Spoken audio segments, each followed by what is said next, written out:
প্রিয় শিক্ষার্থীরা, আজকের বিষয় হচ্ছে অমুসলিমদের উৎসবে অংশগ্রহণ, এর ভয়াবহতা এবং গতি।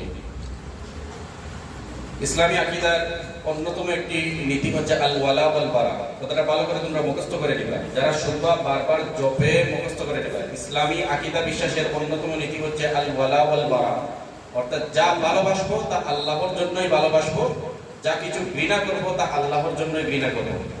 আমি কি বলছি একটু বলো তো দেখি।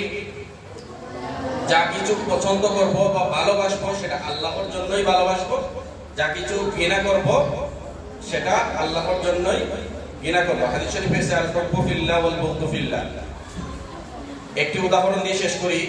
তুমি যখন লা ইলাহা ইল্লাল্লাহ পাঠ করেছো, আল্লাহ ছাড়া কোনো উপাস্য নেই, এই কথার পিছনে এটাও তুমি স্বীকৃতি দিয়েছো, যদি কেউ আল্লাহ তাআলা ছাড়া অন্য কারো উপাস্য হিসেবে অন্য কারো উপাসনা করে তাহলে আমি তাকে ঘৃণা করি।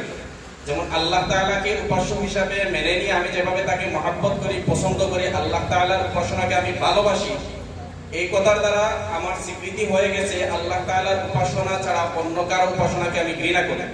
এটাই হচ্ছে আল ওয়ালা ওয়াল বারা নীতির মূল প্রতিপাদ্য, যে আমি লা ইলাহা ইল্লাল্লাহ বলার মাধ্যমে এটা স্বীকার করে নিয়েছি এবং এটা প্রমাণ করে দিয়েছি যে লা ইলাহা ইল্লাল্লাহর বিপরীতে কিছু হলে সেটাকে আমি ঘৃণা করি।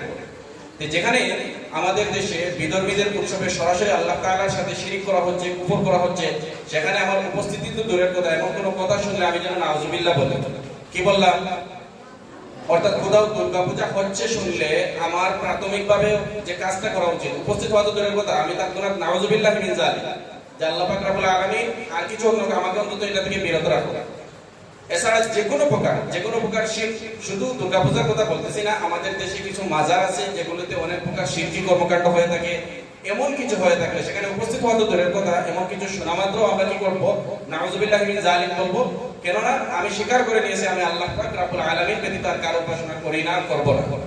সুতরাং এখানে আল্লাহ তাআলা ব্যতীত অন্য কারো উপাসনার সাবজেক্ট চলে আসলেই সেটাকে দিল থেকে হাত দিয়ে প্রতিহত করা, মুখ দিয়ে অস্বীকার করা এবং অন্তর থেকে ইস্তেগফার পড়ে, নাউজুবিল্লাহ মিন যালিক পড়ে সেটা থেকে নিজেকে বিরত রাখা।